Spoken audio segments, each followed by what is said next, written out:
Okay, so welcome everyone. Just grateful that everyone's joining really internationally. We have people joining from Switzerland, India, Oklahoma's kind of in the middle of nowhere too. So just grateful that everyone's here to learn from Greg and Tammy.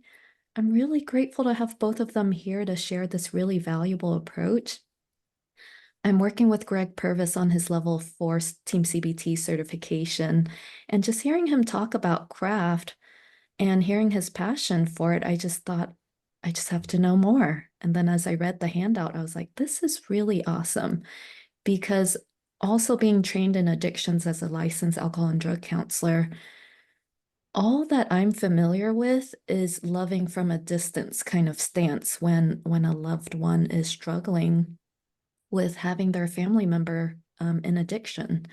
And it's often been such a helpless, powerless stance that's created, I think, just a lot of it's so much pain, so much grief. And so just hearing this approach where there's some empowerment and processes for loved ones that allows them to just have some sense of empowerment and direction to take in this process, I just think is just really awesome and powerful. And so in this approach, the identified patient is actually the loved one of the person struggling with an addiction, which I think is just so fascinating and a really needed approach. And we have by the end of this, over 245 registrants, and not a single person has heard of craft, actually, Greg and Tammy. So I'm like, why is this not more widely known? And so that's why I'm just really excited to have you all share more about this awesome approach. And just so you all could know a little bit more about Greg and Tammy, they're both certified clinical psychologists from Nova Scotia, Canada. And currently, they're one of the only certified supervisors and trainers in CRA and craft, and so community reinforcement approach, and then adding the family training element as well. So we are just really lucky to have them here and their expertise. They're one of the few handful in the world. And both are also familiar with Team CBT, which many of us are certified in or familiar with, and we know how life-changing that Team CBT is as well. And Greg and Tammy have worked hard to actually look at beginning integrating the two or elements of Team CBT to make this approach even more effective and connecting, especially working with motivation. And then both just have had a lot of experience in working with addictions, over 30 years for Greg and over 20 years for Tammy. And so without further ado, I'd like to hand it over to them. We have a lot of content that's going to be, I think, really valuable and helpful. And then they'll also do a demo to bring one of the processes to life in the craft approach. And so I'm going Awesome. to go ahead and hand it over to you. Thank you so much to both of you. Great. Thank you so much, Tyann. And thank you for this opportunity. Tammy and I have been talking about looking at craft and CRA and how we could put it in a team structure and then maybe do a little presentation for our Wednesday group. Both Tammy and I are members of the Wednesday International Group led by Rhonda. And we've had Rhonda and Richard for 4 years. So great trainers and great colleagues in the Wednesday group. And we've been talking about this for 2 years. I've been doing coaching with Tyann for 2 months. She already has the first webinar out on craft and team that we've been talking about for 2 years. So that just speaks to the power of Tyann's positive influence. So we're really grateful for this opportunity. Tammy, do you have anything you want to add in? Just wanted to say hello. We're super excited to be here. This is a new thing for us. We usually train in craft in person, but we love the opportunity to reach so many people. And like people said, a lot of folks haven't heard of this approach, even though it's heavily researched, and it was even featured in the HBO special on addiction in the early 2000s. It was highlighted in that special, but for some reason, it hasn't reached the audience that we would love it to reach. So we're just so happy to be here today. And also big fan of Tyann. She just inspires us so much, and we admire her absolutely so much. And we're so thrilled to be working with her today. Absolutely. Thank you. So I'm going to get moving on the slides because we have a lot of slides to cover. I love what Tyann said, that people who work in addiction have been working for addictions a long time. There's not a lot of tools when it comes to working with loved ones, family members.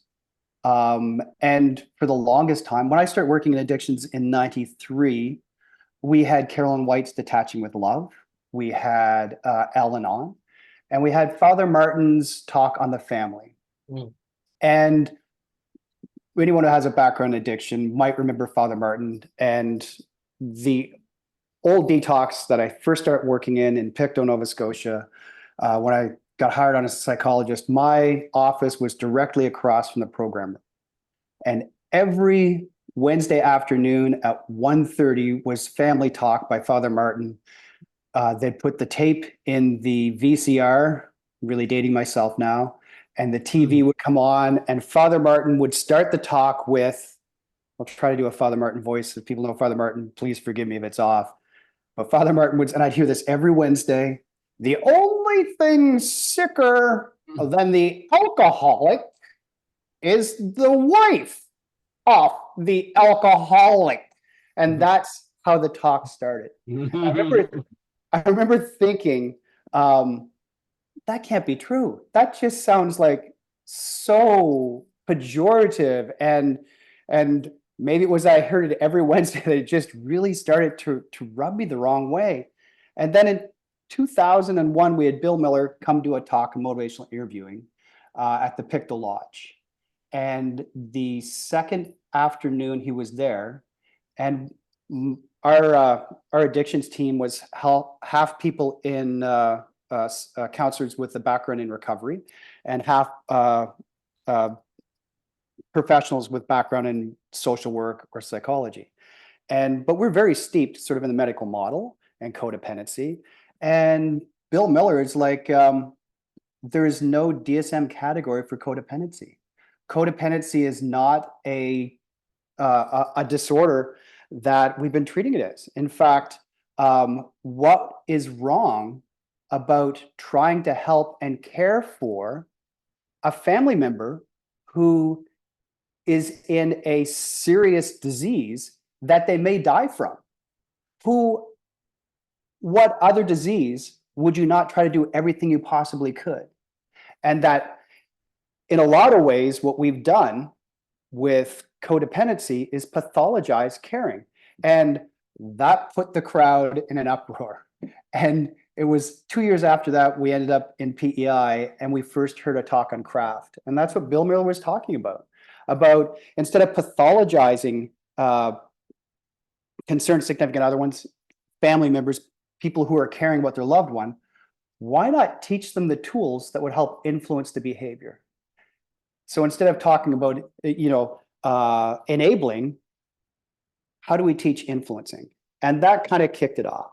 And once I heard that, we went from, as Tyann said, having one thing that we could sell to family members that came in to a couple options. And one of the options, like being able to actually help your loved one and influence the behavior and give them a good chance of getting into treatment, was actually a lot more of what they're looking for when they came in the door. So in part, that's why I became so passionate about CRA, community reinforcement approach, and craft. And 4 years ago, a very similar thing happened with TEAM. And I became really impassioned about TEAM and the structure and sort of the empathy and the kindness and the motivation. And I started doing this talk, I really started to see the connection between the two. And I think that's why the similarity between the two is what really drives my passion for them both. So the ability to actually talk about craft and to sort of give a high level overview, because it's the goal really is to get a little information up about craft, what it is, what it isn't, how it fits within the team model, do a brief demo, and maybe one of the skills that we use, maybe people can pick up and start to practice a little bit. We picked one that we think folks will be able to adapt a bit. And it's one of our favorites that Tammy and I have been working on for a while, and then do a little Q&A. So this is really not an in-depth look at all. This is really just a sample, and we're hoping to kind of trigger some people's interest. And like Tammy and Tyann have both said, craft, although it's an evidence-based practice, there's great evidence. It has, in many randomized clinical trials, 7 out of 10 treatment-resistant family members end up seeking treatment. It just has great outcomes, but it doesn't have any penetration into the addiction workforce.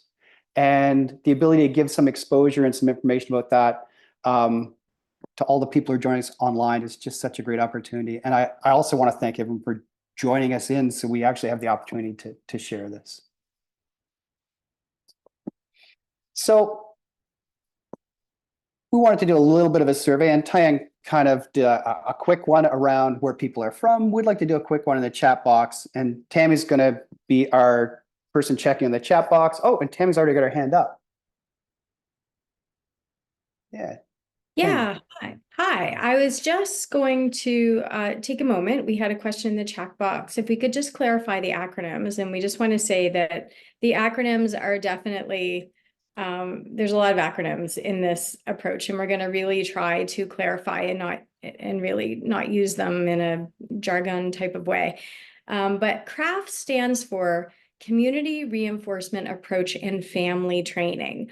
Because the original approach to addiction that was, piloted by Bob Myers was called the community reinforcement approach. And basically what that means is that instead of focusing in on the person with the addiction as the problem, we focus on their environment, the community that they live in.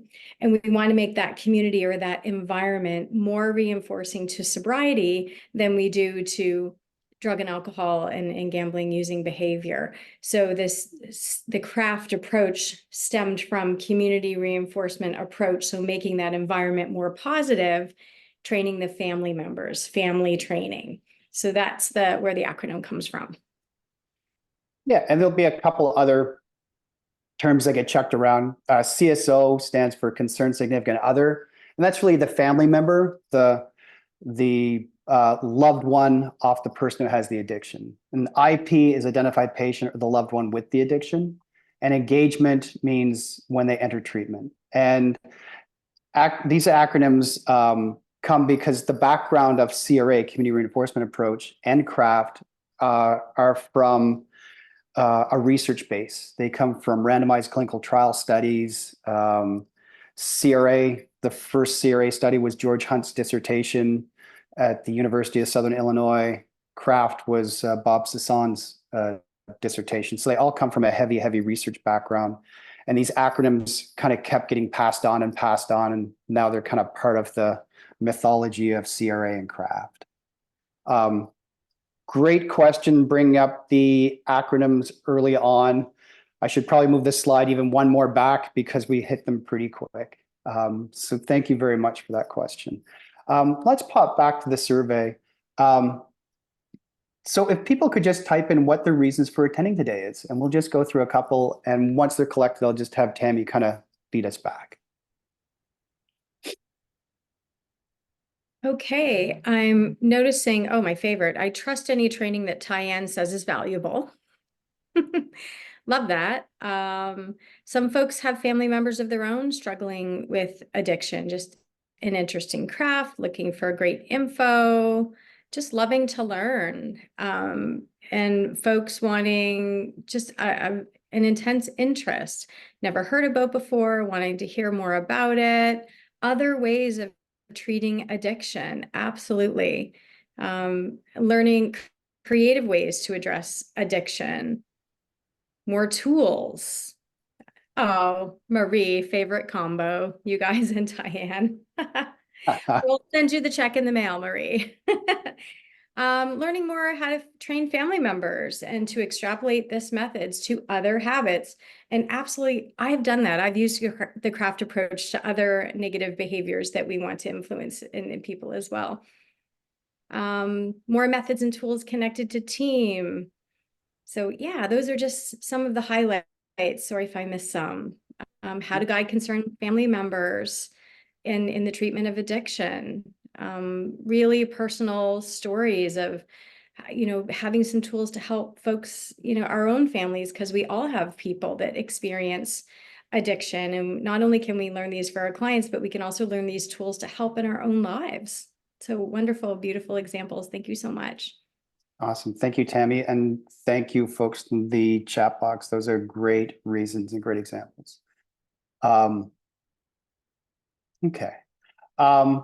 So CRAFT came from CRA, came from the community reinforcement approach. And Bob Myers, who actually championed and fully developed CRAFT, it comes from both Bob Myers and Bob Sasson were working in the first outpatient study for CRA. And CRA, just very briefly, like Tammy said, was the brainchild of Nate Azrin, who's a protege of B.F. Skinner. And Nate Azrin developed the token economy. He developed shaping and modeling. Like, he is just a behavioral psychologist juggernaut. And he had this graduate student who was kind of, I believe from California, was kind of like a bit of a hippie back then, was like, addiction seems to be so punitive when it comes to its treatment. What if we just made things better for people? What if being in recovery and not having and not using drugs or alcohol was more rewarding than when you're using them? What if we found competitors and reinforcers and rewards and figured a way to arrange people's environment, their community, their ecosystem, so that sobriety was much more rewarding than using the addiction? And that's where CRA came from. And that's kind of I think the AA take on that would be, if life is better sober than when you're drinking, then you're going to stay sober. So Bob Sasson, Bob Myers are doing this outpatient study with CRA. And this is back, late 70s. And they noticed that the family members, the outpatient clients who have family members that are also participating in the treatment are doing way better than the folks who don't have family members involved. And Bob start talking about this, and they go, what if we actually teach family members the skills that we're teaching the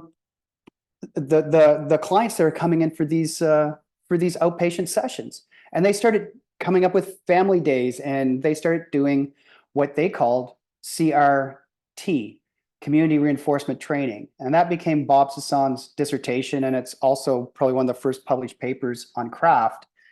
And then Bob Sasson went off, and Bob Myers, who's shares this story quite openly, had a father who was a severe alcoholic. And his mother tried so hard their entire life to try to get their father sober. And Bob, him and Bob Sasson, like a light bulb went on, and he's like, I could give this gift to my mother. I could figure out how to teach her skills that would help her more effectively influence his father into treatment. And Bob was working on this, and unfortunately, his mother died before he was done the work.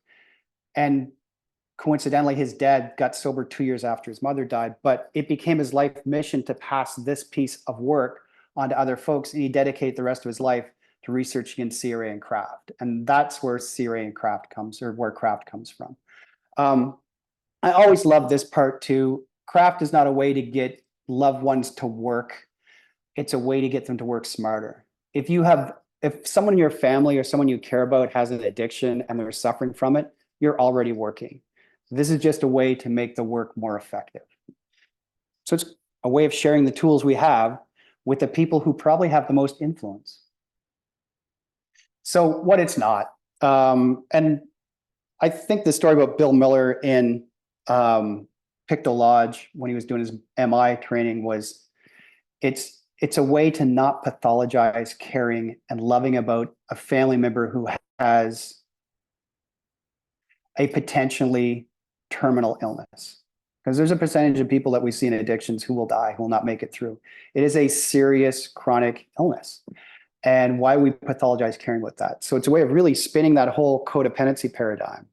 And instead of detaching with love, which was always a hard sell when I was working in addictions. I don't know if it was a hard sell for other folks, but actually giving people what they usually wanted in treatment was how to influence and how to give them the best chance to change the behavior, plus working on themselves. There's all kinds of, it comes from research. So there's just tons of research out there. Here are the early studies. I'm not going to get into them, but they're there on your slides if you want to look them back up after the talk. Basically, it ranges between 64 to 86% engagement rate. And the average of most studies is about 7 out of 10 is what we tell clients. About 7 out of 10 treatment-resistant family members by the end of people's craft sessions will enter into treatment, will voluntarily enter into treatment. 7 out of 10. To give you a comparative, Johnson family intervention is about 29%, so a little less than 3 out of 10. So it has whopping evidence through randomized clinical trials that it's a really effective way to get people who don't want to enter treatment to engage them into treatment. Recent studies have just been doing it across different cultures, using it with different types of addiction. And the last couple that have come out that I included here are just meta studies. So they look at a bunch of studies and they give you breakdowns on what's going on in different studies. The Archer et al. Is probably the most comprehensive if you just want to look up one. So tons of research behind it. It comes from research. How is it different from the competitors? The competitors really were Al-Anon and the Johnson family intervention. And I always wondered why they did Al-Anon as, because they'd use Al-Anon focused therapy and Johnson family interventions therapy as the control groups. And Al-Anon was never about engaging people, so it always seemed like an unfair control group, but they did use it. So it's there. It really is different from Al-Anon in that it's not detaching, it's actually engaging. So it's moving in the opposite direction. So instead of detaching with love, it's effectively engaging with love, which I think is just so powerful. And with the Johnson family intervention, and this is where I think it really does the crossover with TEAM. The Johnson family intervention by nature is confrontational. It's a set up intervention as a confrontation. And they've done a RISE and other types of models where they soften the confrontation, but it's still confrontational. Where TEAM and CRAFT and CRA are non-confrontational. They're paradoxical and they're motivational. The other thing that I like about CRAFT is it also focuses on the person, the family member, the concerned significant other, to work in themselves. And in research, almost 100% of family members improved anxiety, depression, and other levels of functioning. And a lot of times it would be the first time they'd actually focus on themselves. And like TEAM, it's very active. It's not passive. You're learning skills. You're doing stuff between sessions and during sessions. CRAFT has 3 main goals. And the 3 main goals are reduce the loved one's substance use. And the set of skills Tammy and I are going to demo at the end really are from this goal. Improve the family member's level of functioning, drop the anxiety, drop the depression, start increasing levels of happiness for the family member. And the last one, and the one which was most important, which kind of launched all this, was how do we influence our loved one into treatment even when they don't want to go to treatment? And research shows that it is like a 7 out of 10 chance. And with Bob Myers, with his research, he'd always say, after 4 sessions, you have a 7 out of 10 chance.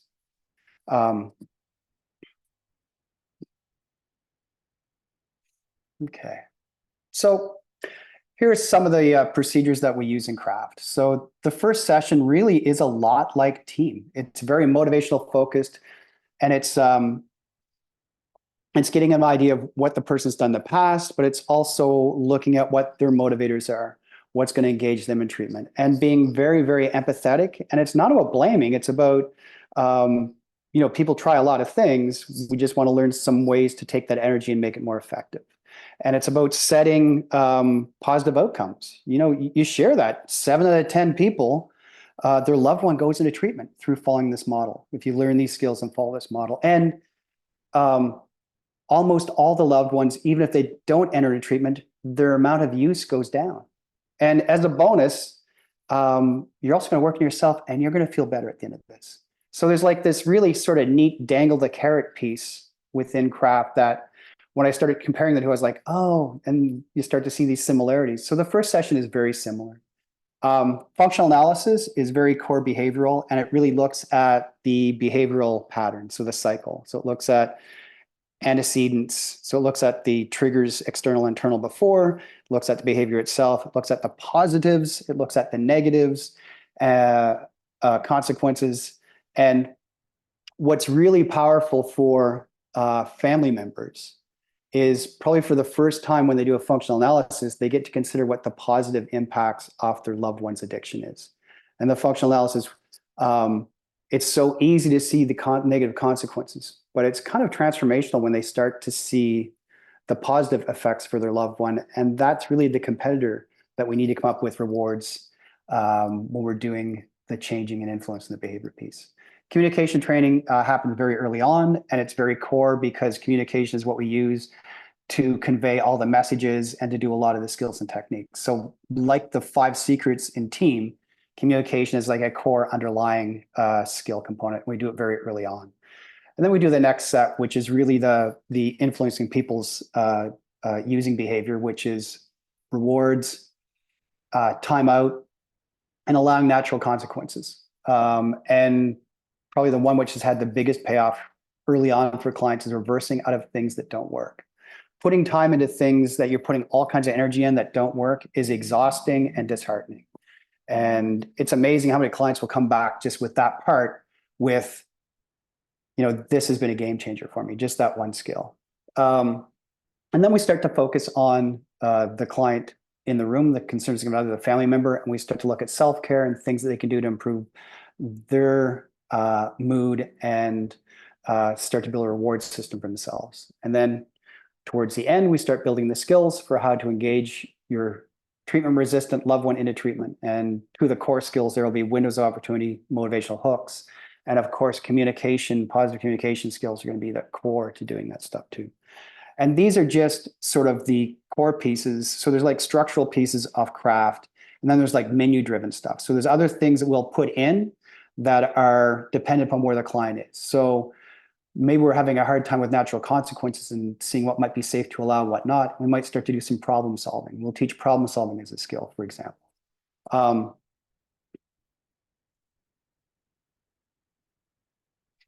TEAM also has a very important structure and a sequencing of how you do the structure. And I think Tammy and I were lucky enough to go to the intensive in San Francisco, and it really, really, we've been doing TEAM for the last 4 years. I think I was starting to get a little sloppy after 4 years. You start to think, you know, like, I know TEAM, and I start to change things around. And doing the intensive has really brought me back to the structure and the sequencing of the structure, and how important it is to do testing, and how important it is to then follow with empathy, and then to really do a great job.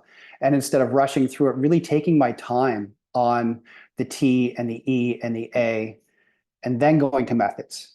Because like a lot of people who do this work, I'm a caretaker. I like methods. I like to problem solve, and I will rush to methods. And I've really reinvigorate myself with the structure, and I'm really trying to focus on testing, empathy, and agenda setting. And the intensive, and Tammy and I are also teaching the newcomers group for the Wednesday International group, and they've really sort of drawn us back into the importance of the structure. So TEAM as craft have a really solid structure. And I love knowing what I'm going to do when I go into a session.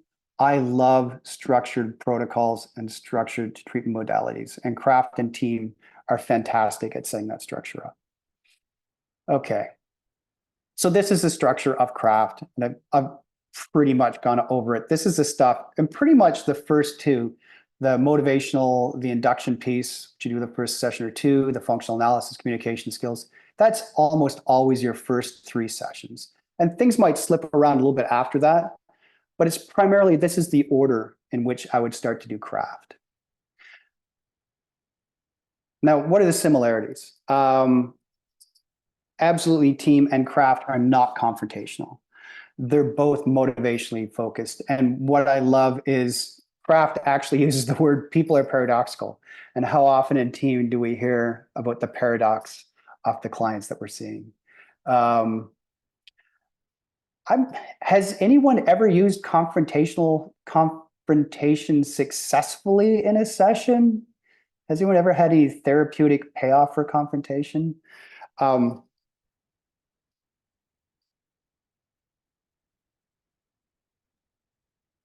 Angela is saying yes, but only A plus after A plus empathy.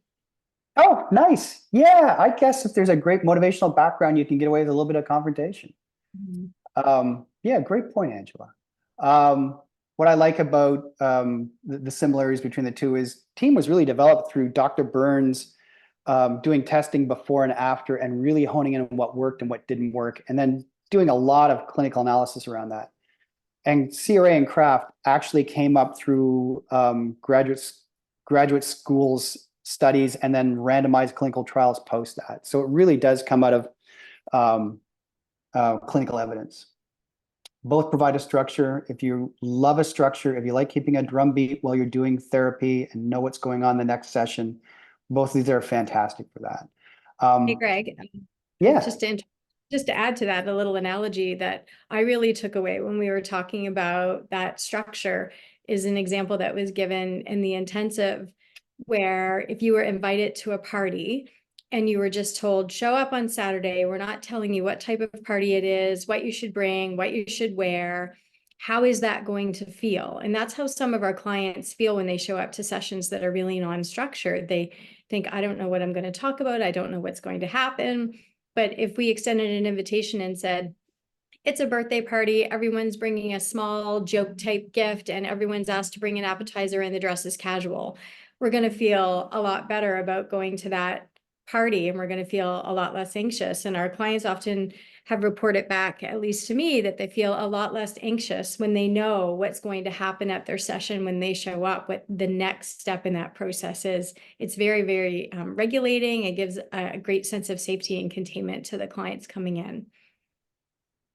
absolutely. And I think one of the things that has come up since I started doing team where things are very structured, and I've always been fairly structured with the different protocols I use and in craft and CRA, but even more so. And I think Tammy had a great story she shared with me earlier this week. Maybe she wants to share, where a client came in and she went over the structure and the client, well, why don't you tell that, Tammy? Yeah, so after coming back from the intensive, much like Greg, you think that you like know team, but we all slip into bad habits. And I know that, I had a client I would kind of follow down the different rabbit holes sometimes, and I would use different daily mood logs. And Greg and I really have developed this concept of one until done. So we work with one negative thought until we've crushed it and rebuilt it into something more healthy and positive.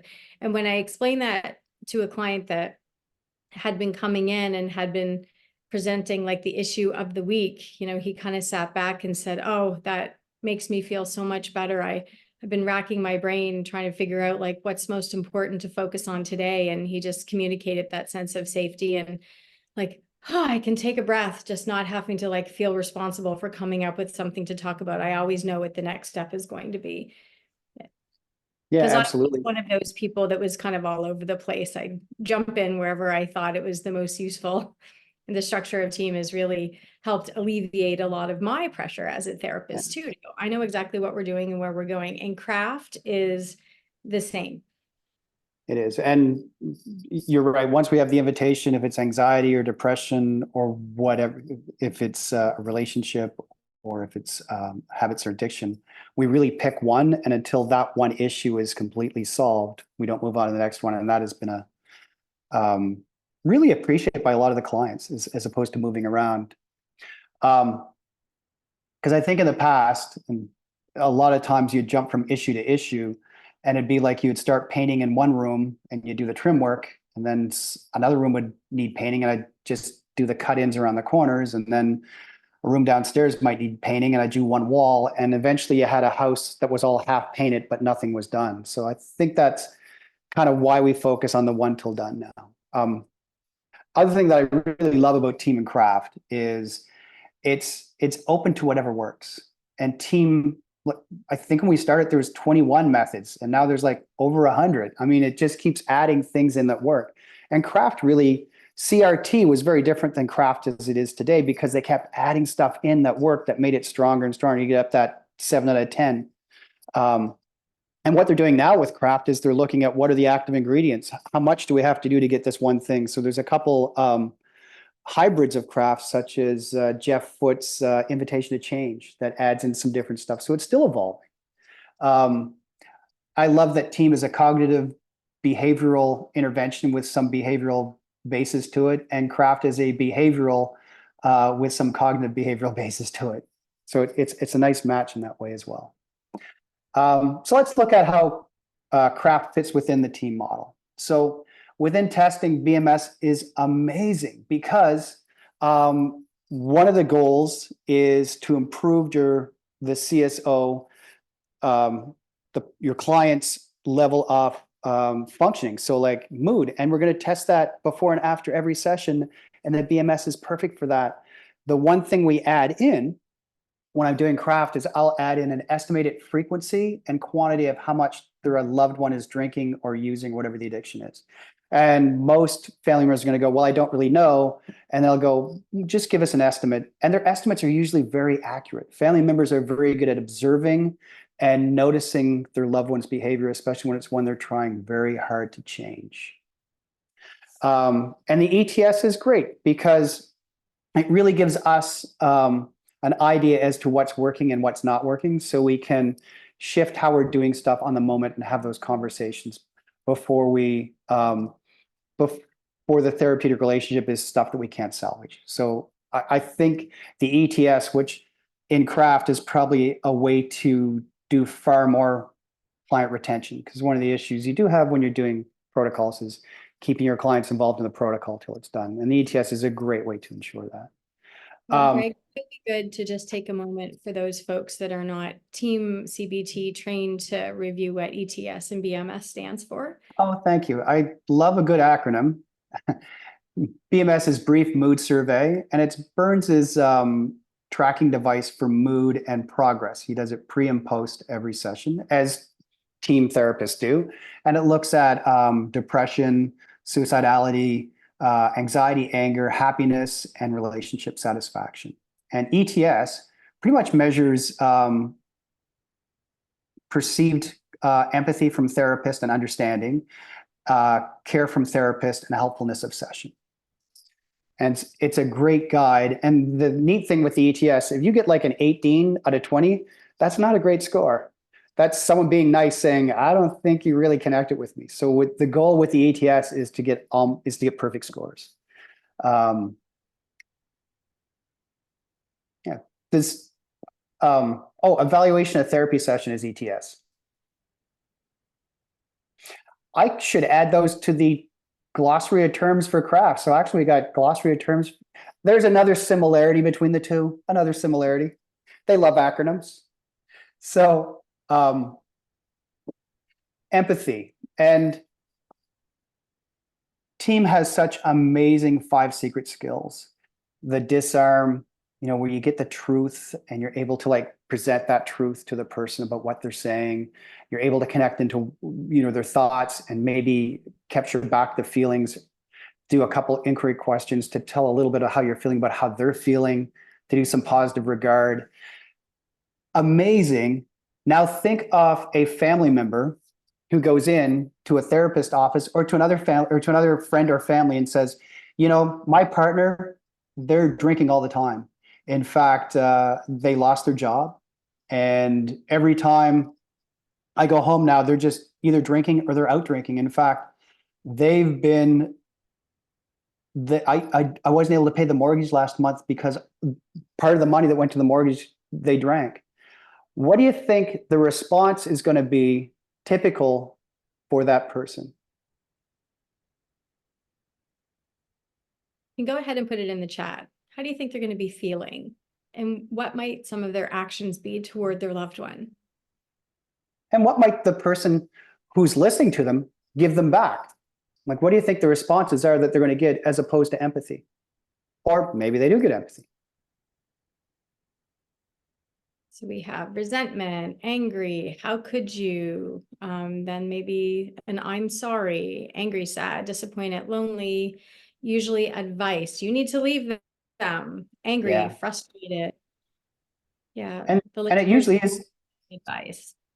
yeah, it's usually the advice is what folks come in. Imagine how powerful it would be instead of getting that advice to actually get the 5 secrets, to actually have a rigorous session of being heard and understood as a family member, and potentially for the first time in a very, very long time. Imagine how powerful the E in team would be for that loved one to come in. Imagine the impact.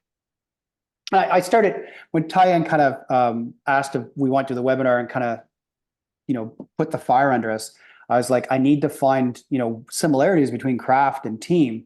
And the more I did this, the more I kind of understood that the structure of team just makes craft better, makes it more powerful. And this is just a great example of how, like, getting that empathy probably for the first time at this level would be so engaging.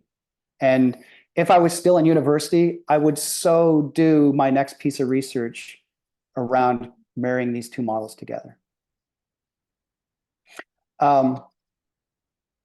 In agenda setting, so important. And there's a little pieces that I think, again, make doing craft within a team model that much more powerful. So within specificity, there's this amazing question we use in team called the miracle cure. So if you got everything you possibly could desire out of this treatment, what would that look like for you? And a lot of times, family members come in and their miracle is their loved one stops drinking, the loved one stops using, the loved one stops their addictive behavior. And with the miracle cure, there's a second part of it where, like, I don't have that type of magic to give you. The only magic I have is for you. I can help you work on your moods, and I can help you work on your thoughts, and I can teach you some tools to influence your loved one's behavior, but I can't guarantee it. Would you still be wanting to do treatment if that magic wasn't on the table? So it's a great way to kind of like set expectations and also adjust treatment goals.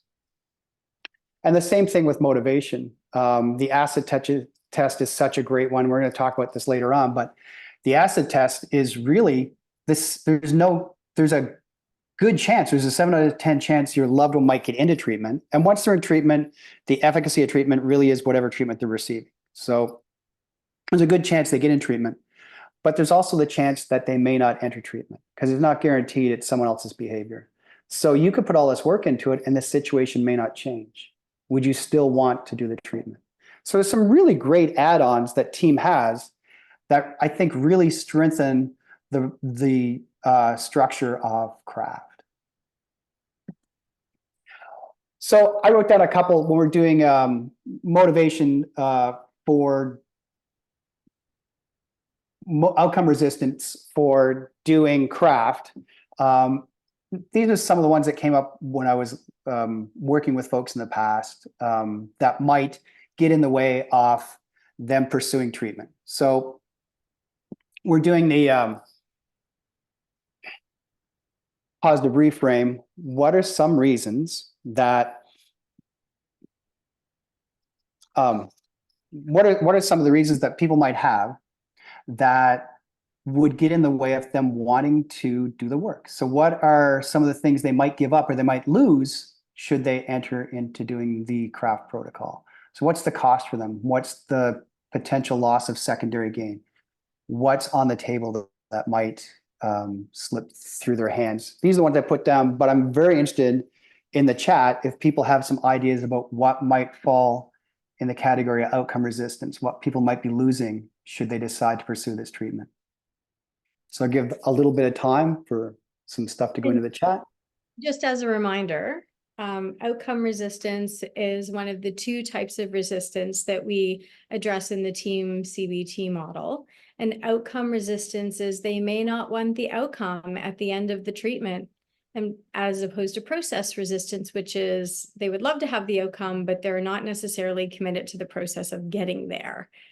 So these are things that you would lose, or that the loved one would lose, if indeed their loved one did get sober and they didn't have that same interaction with them anymore.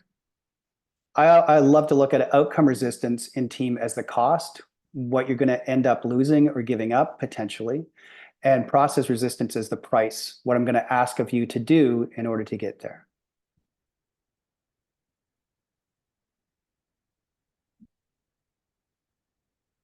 Yeah, the ability to party with the person who drinks, lose admiration of others for their approach to dealing with their loved one's issue. People may find out their loved one went into the treatment center, that stigma, responding to the crisis of the moment, maybe losing out on attention from others. Yeah, and it's the IP becomes friendly, fun, or nice after using alcohol. Might not be so great without the drinking. Absolutely. Wow. Losing the victim narrative, so some folks, I had a client in yesterday to say, it's really terrible to say, but my husband was a lot more fun when he was drinking. He was nicer, he was more relaxed, he didn't stress so much. And now that he's trying to quit, he's really uptight and he's kind of cranky all the time, and he's noticing things he never really noticed before and having all kinds of opinions about things, and it's causing us to argue. When he was drinking, I could just take over and run the household the way that I want it because I didn't have to consider him. But now that he's getting healthy and sober, I have to consider him. And that is a lot, that's adding a bit of difficulty to the relationship. Maybe that they're not needed anymore. Absolutely. How to have their own self-care and issues. And there may be outcome resistance in that I don't know that I want to have a intimate relationship with this person that I now have to pay attention to when they get sober, because a part of craft is paying a lot of positive attention to the person, and they may not want that level of emotional intimacy with the person. They may be okay with them out there drinking and partying and going to sleep early and leaving the person with a lot of independence.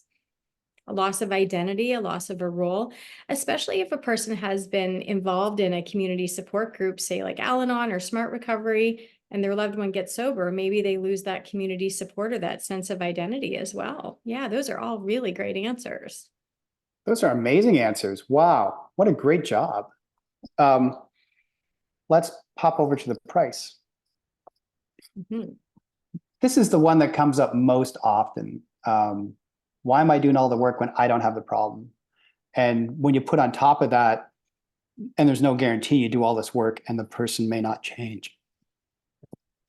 That's the one that I hear most often, but I'm wondering what other reasons, what other prices might be up there for doing the work that people may not be willing to pay.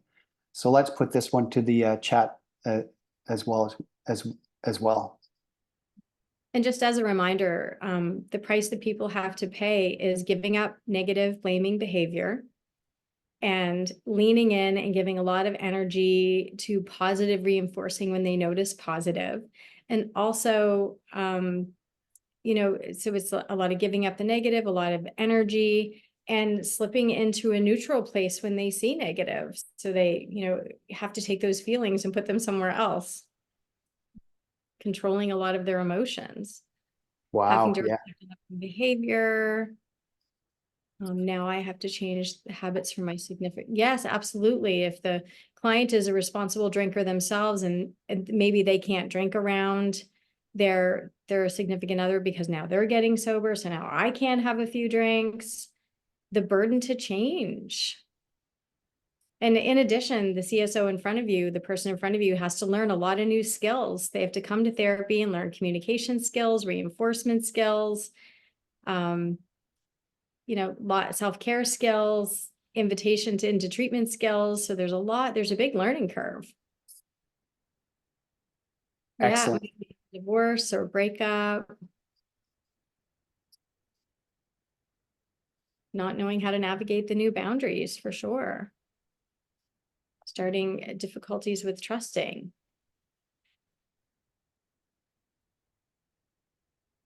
Yeah.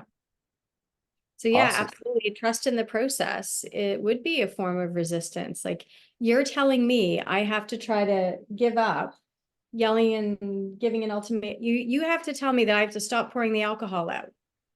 You're going to tell me that I have to stop holding all the bank cards.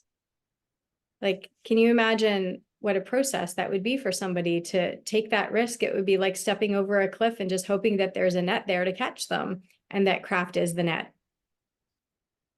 There's definitely a risk in taking on this type of process where you're giving up a lot of control. Another amazing list. I'm actually going to play this video back and add to the list because there's some really good both outcome and process resistance. This is obviously a very astute crowd. Thank you for all those examples. All right, let's pop ahead. This is originally why I started doing this talk. I thought this is where craft goes. It's going to go right in the methods section. You just do the T, the E, and the A, nothing changes. There's actually a lot of stuff I would change along the way that would add craft in components of team within craft along the way before I got to the methods. But one thing I like about team is that anything that kind of has good evidence behind it can fit into the method section once you go through the T, the E, and the A. Okay, let's look at a sample. Sally is a 30-year-old single mom who moved in with her father after her divorce. She has a 6-year-old son that her father is very close to. Her father is a 60-year-old, recently retired car salesperson. His drinking has been increasing, and the final straw is when Sally came home and found her father passed out on the couch while he was watching her son. Oof. Her father feels terrible, but he continues to drink. Now, in the chat,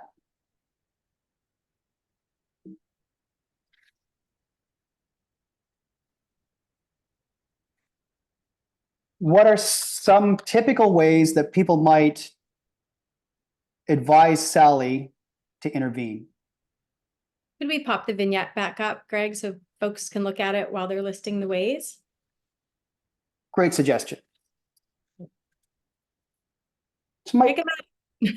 Yeah, what might be some of the typical suggestions people would give Sally to intervene in this situation? Mm-hmm. And both as a friend and maybe as a what a therapist typically might advise Sally.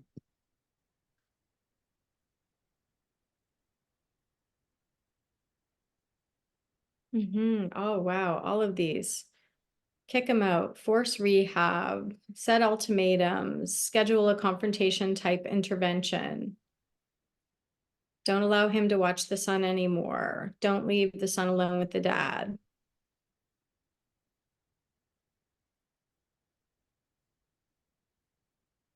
Cut off the access because he's unreliable for the grandson's safety. Hide all the alcohol, absolutely.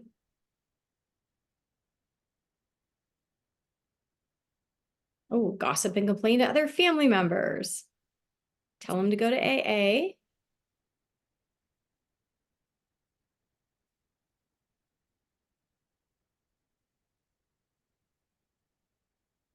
Okay, great suggestions.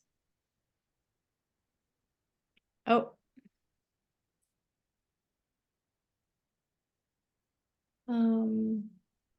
Can we keep both LO and IP? It's the smart recovery language. Absolutely, Cynthia. She could move out. Shauna says, okay, I'm out. So I notice, yeah, a lot of responses that are very like, oh, ask her son to call her if grandpa is drinking. Yeah. Do nothing, says Bridget. Absolutely. Yeah. Hard to know what to do. Okay, asking permission to speak to him about his alcohol use. Okay, so yeah, those are some great examples of the way that we might intervene. I'm wondering if maybe want to role play one or two of these typical ones, Tammy? Yeah, sure, absolutely. Yeah. So do I get to be the grandpa and you're Sally, or? Yeah, I can be Sally, I guess. Do you want me to be Sally? I can be Sally. I was No, just flipping the script a no, little. that's fine. Let's do that. That sounds like fun. Um, Listen, Dad. I gotta tell you, unless you go to AA, you're not gonna be staying in this house anymore. What do you mean I'm not staying in this house anymore? This is my house. You have no right to kick me out of my own house. Yeah. How did that feel? Like, if folks in the chat, how did that feel to like just hear and listen? Like, not even the efficacy, but what was kind of the sense you got from that? Because that's probably what I would have done. Cringy. Oh, that's probably just our acting.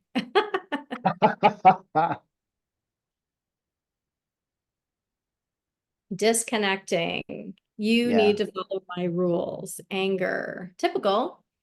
Yeah, I definitely, India, got defensive. Defensive, says Amanda. No recognition of any feelings, superiority, useless, trying to take on the parent role as threatening, blaming, shaming. Yeah, I mean, we could have went a little bit deeper into this role play for sure, but that was only a two sentence role play. And we can already see the emotional impact of that. absolutely. Okay, let's.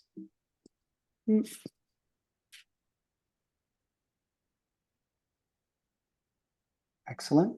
So this is actually one of my favorite set of skills for craft. And it wasn't always my favorite set of skills. Tammy and I have been playing with this for a while. And it's now probably the one I teach if I'm just doing a little bit of how to influence behavior. This is my go-to, and I'll use it in all kinds of different spots. I'll take it out of the context of craft. And when Tammy and I do very small, like sample craft trainings, we always try to pick a skill that people might be able to incorporate a bit, that they can have some utility with, they can play around with, that might be beneficial. And this is the one I think, and correct me if that's not your experience too, Tammy, but this is the one that I think I get the quickest and the largest impact for the clients from over the last little while. Well, what this set of skills is a distillation. It's a quick and dirty distillation of all of the skills of craft. And it's an analogy that Greg and I have come up with.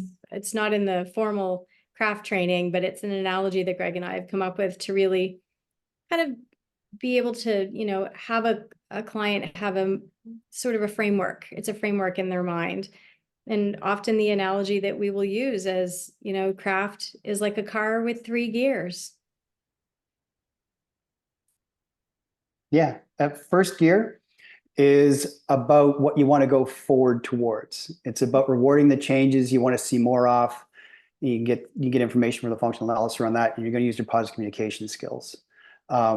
So in the craft model, there's lots of stuff that happens before this, but this is also a pretty good standalone skill. Mm-hmm. And then the next gear we're going to teach, Tammy, is neutral. Do you want to go over neutral? Sure. And I will often say to my clients, if the car has 3 gears, when you're in first gear, which direction are you moving? Forward. Are you going fast or slow? You're going pretty slow, but you're going pretty steadily forward. And that's first gear. And first gear is anything that is, when you see positive, you do positive. See positive, do positive. And this is where we teach clients to lean in and lean out from their loved one's substance use. So first gear is when we're leaning in and we're seeing positive. So we are applying a reinforcer. We're giving positive. And neutral, the car is not moving. It's not going forward, but it's also not going backwards. So neutral is the place that we want to go to when we see behavior that is typically negative, that we would have a negative response to. We teach people to go to neutral. And neutral usually has two steps, which is withdrawing the positive reinforcement that we would have done in first gear and moving to self-care. So two steps in a neutral would be something like, you know, if let's say Greg was grandpa and I was Sally, I might say something like, hey dad, I love to spend time with you. And, you know, my son, Michael, loves to spend time with you too, but we really love to spend time with you when you're sober. So I see that you've had a few drinks. So Michael and I are going to go to the playground and maybe we'll try again tomorrow to connect. So it's about linking a person's behavior using a verbal explanation and slipping into neutral and avoiding punishment. And what we want to avoid is reverse. And as Greg says, when you notice when you're in reverse, these are behaviors you want to reverse out of to get back to neutral. So Greg, why don't you go over reverse? Yeah, reverse is actually my favorite, and I think it's the largest return on investment for the client. So just looking at all the stuff you tried in the past that haven't worked, that are your go-tos, that are like your instinctive things to do, nagging, pleading, arguing. Lots of the examples that came up were like great examples of that. That is kind of like my gut instinct to do this stuff. But learning to realize that it's not having an impact and that it's exhausting. And Tammy and I, when we do training, sometimes we'll have finger puzzles, and reverse is like a finger puzzle. You think the only way to get out of the finger puzzle is just to try harder and harder and harder. But the harder you try doing nagging, pleading, threatening, or whatever's not working, bargaining, ultimatums, it just traps you more and more.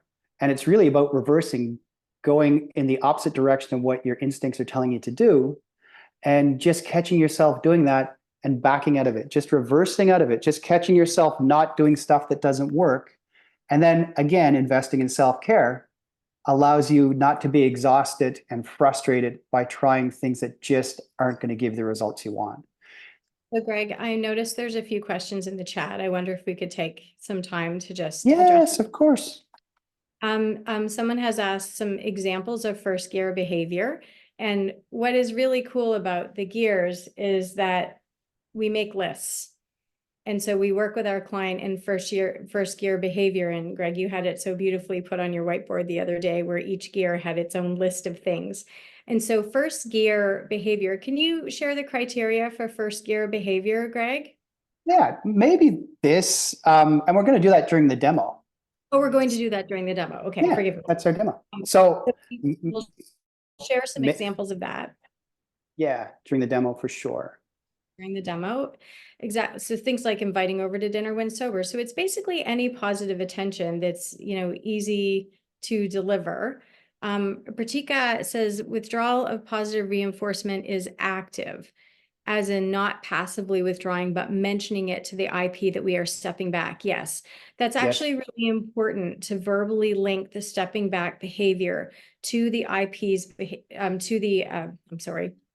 to verbally link the CSO, the loved one, stepping back from the identified drinker or user's behavior to say like, hey, I love to spend time with you when you're sober, but I see that you've had a few drinks and we're just going to go do our own thing for a little while. And we will try to loop. And I like the circle back, you know, with the message that we'll circle back and try again tomorrow. We'd love to spend some time with you tomorrow. We'd love for you to come to the park with us. So that verbal linkage is really important. So we're not, so we're making clear what the message is. Yeah, absolutely. I wonder if now is a good time to do the demo. Yeah, sounds like good. A great time. And what I would suggest for the demo, and if you could be Sally, I'll be the therapist. That's good. And I'm going to suggest the people who are watching on the webinar get out a piece of paper and a pen. And if you could play along with this is going to be a great way to kind of like learn this technique. And by the end of it, you'll have the technique written down on the piece of paper. So if you want to try it again, you'll at least have a template you can work from. And I feel like I should do some team stuff. I know there's a million reasons not to pull out a piece of paper and grab a pen and you're very comfortable, and we seem really annoying by asking you to do this. But there really is a good reason behind it, that there's a far better chance of this information sticking if you actually write it down while we're doing it, which is the main reason why we didn't put it in a slide and why we decided to use it as a demo. But I totally understand if you just want to chill out and watch and maybe check it again on the record. That's also cool. A little bit of open hands. Right on. Okay, so Tammy, do you want to, are you ready to start the demo? Absolutely. Okay, so hi, Sally. Thank you so much for coming back in. It's so good to see you again. And I've gone through the first part of the session that I would do in team, and now we're getting to the part where I've issued the invitation, and we decided we're still doing the craft work, and I'm going to introduce the technique. So empathy, empathy, empathy, empathy, and abundance. So Sally, I have this amazing technique that I'd love to teach you today, that really works on how to best influence your dad's drinking behavior. And there's no guarantees, but this gives a really good opportunity to influence the amount that he drinks. In fact, most people in craft studies have reduced the drinking through these techniques, whether they go into treatment or not. So there tends to be a payoff whether or not they end up in treatment. We do hope they go to treatment, but this still has a benefit to it. And the other benefit is that it really gets you out of investing your energy in stuff that doesn't work and investing your energy into looking after yourself. So it takes you out of that loop of always trying to do stuff and then not having it work, which is exhausting and draining and disheartening. I'm wondering if trying this technique, which we call the gears of influence, first gear, neutral, and reverse, is something to be interested in learning today. Yes, absolutely. Anything that would help. Awesome. Would you be willing to get out a piece of paper and a pen? Or people have told me I'm very old. Sometimes people use tablets, and there we go. And I'm wondering if you could write down first gear. And first gear is just rewarding the changes that you want to see more of. And with your father, it's the change we've decided to target is when he's not drinking. Okay. So I'm rewarding non-drinking behavior. Is that? Exactly. So we're going to look for things that we can put in place as a reward for your father when he's not drinking. So we want things that meet three criteria. One, easy to apply, easy to access. And we want things that are no cost or free or very low cost, because we want to apply it. And we want stuff we can apply it almost immediately. And we want stuff that feels okay to you, that you don't mind putting in place.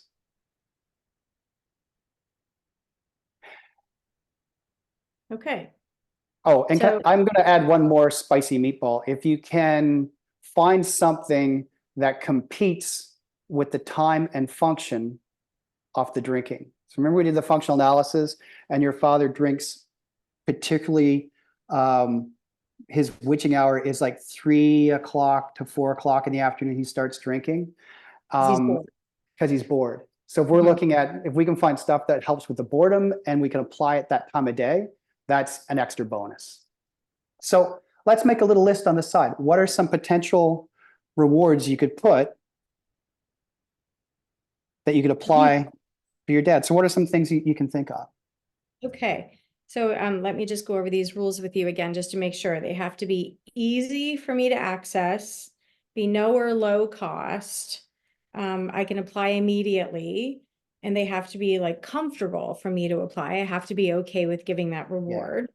So I can't go to something that I don't really like to do. Yeah.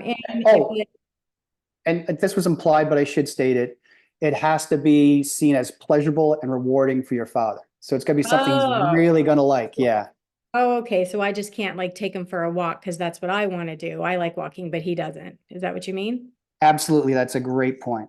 Okay, so it has to be pleasurable for him. Okay. So that's really 6 things. I've That doubled the list. Okay. So easy, low or no cost, apply immediately, comfortable for me, and competing with the time and the function of the use would be good. So the time of Yeah. day, the function of the use. So for him, it's boredom. And it has to be pleasurable for him. And we were making a list. All right. Wow, let me think. So I'm thinking like my dad does like to start drinking about 3 o'clock in the afternoon. Yeah. He's an early riser. He gets up, he putters around in the morning, he goes out to his little workshop. I live with him, so he's out all day, like kind of fixing things and doing things. And by about 3 o'clock, he comes in and he says he's worked hard all day in his little workshop and he has nothing else to do. And he just kind of starts drinking because he says that he's bored and it's really empty at that time of the day. My son is in daycare till 5, and I get off work sort of earlier, but I run around and I do errands, and then I go pick up my son and we come home, and by the time we come home for dinner, dad is usually like 3 sheets to the wind by the time we're preparing supper. Yeah. So I'm just trying to think, with one thing he really, really does love is spending time with his son. And I wonder if I picked up Michael earlier from daycare and if we arrived at home with Michael at that time of the day, because when we get home at 5, he's so happy to see him, but he's a little messy and I really don't want Michael seeing that. So then I tend to, either fix a quick dinner and take Michael in the other room, or we go out for the evening until it's bedtime and we just avoid my dad because he's kind of messy and all over the place. So Yeah. I guess one thing that I could do would be to pick Michael up from daycare early and take him home at 3 o'clock when my dad usually starts to drink, and we could invite my dad to take Michael to the park. My dad loves to go to the playground and push him on the swings and to, run around with him. He's pretty vigorous, actually. Would that Awesome. count? Like Yeah, going that would to the absolutely count. Is that something you can do? Pick him up early at daycare? Yeah. I think I could probably do that a lot of the time. Okay. I get off work, earlier myself. Yeah. But even times, I'm just trying to think.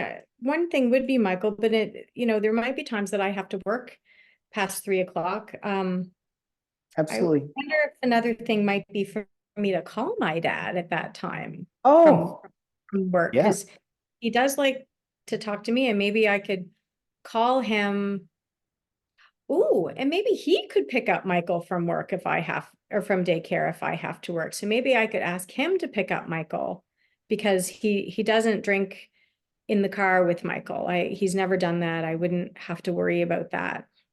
So I could Hmm. ask him to get Michael from work, from daycare. Um, Has there been stuff that he's kind of done a bit in the past that he's really enjoyed? Or is there any stuff he does a little bit of now that you might be able to encourage for other potential rewards? at that type of day, yeah. Yeah. So definitely spending time with Michael. Just another funny little thing he likes to do is he likes to go to the hardware store with Oh, us. He loves to bring us to the hardware store and explain about all of the tools that he uses in his workshop.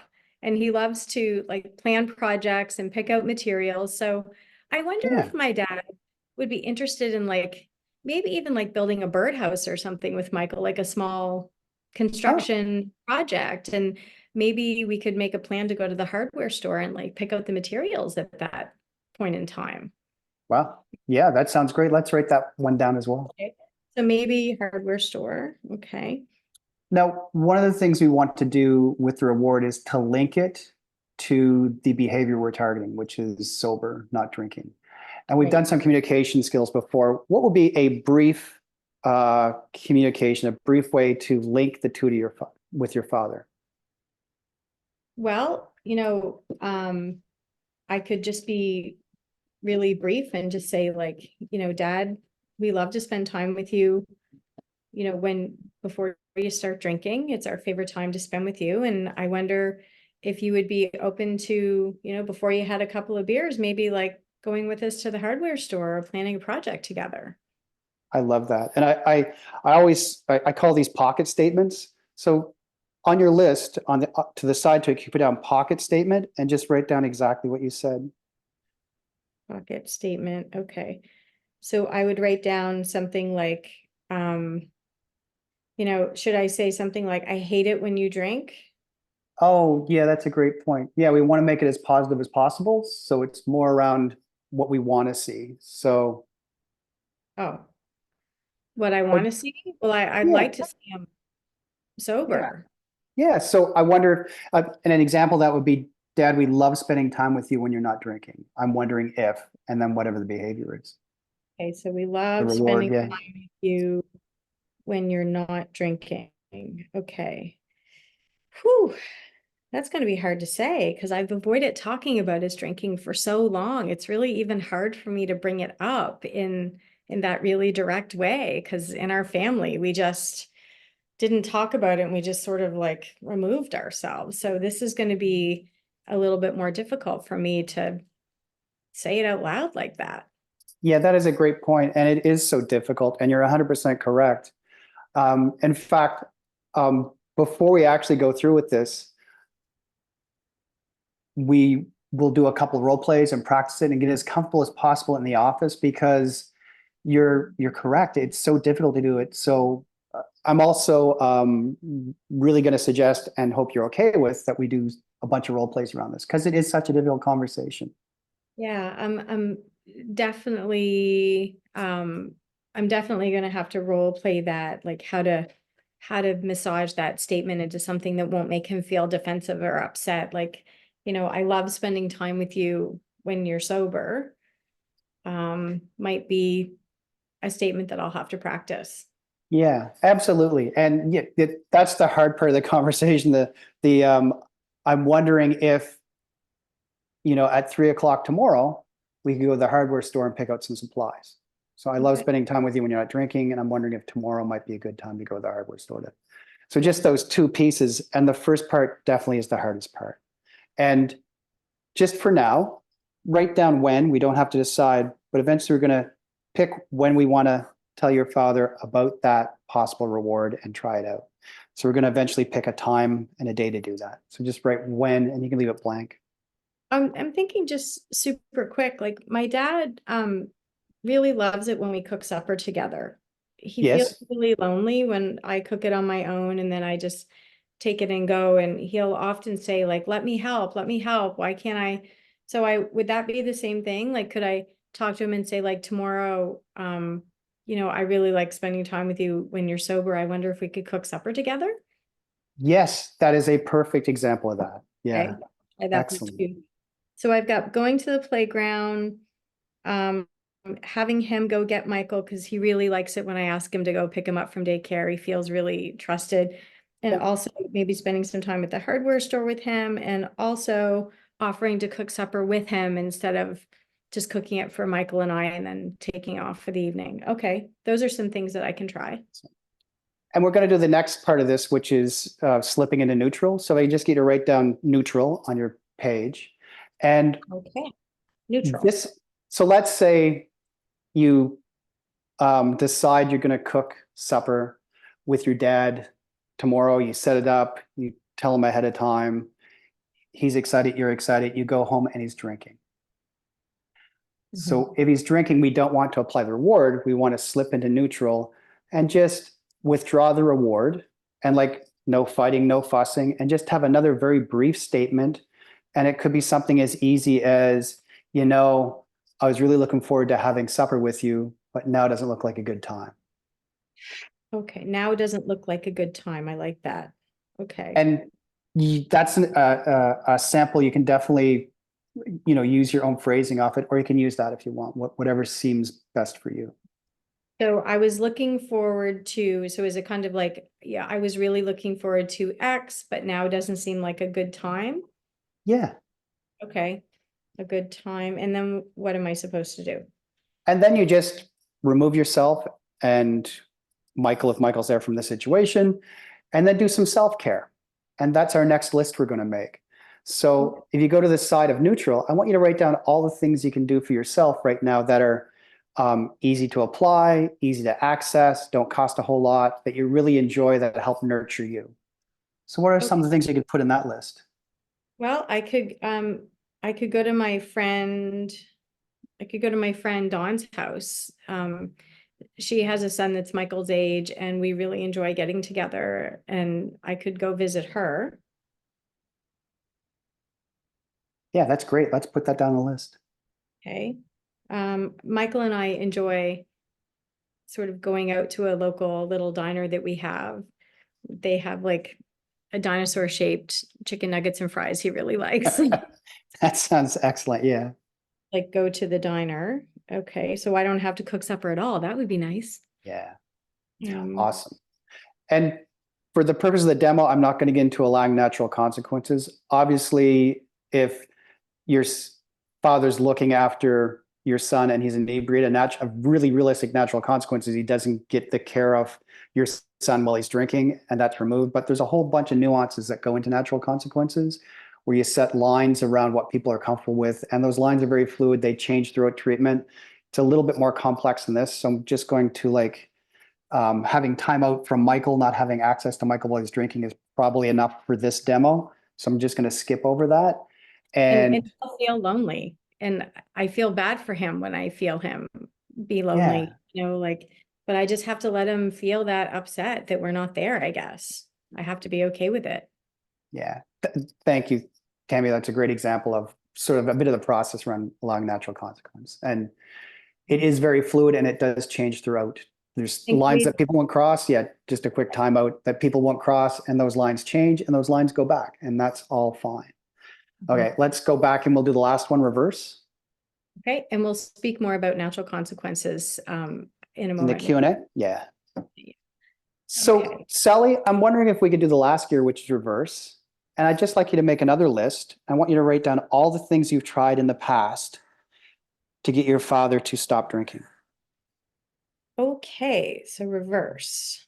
Okay, so these things would be, oh, well, if I came home for supper, I would lecture him.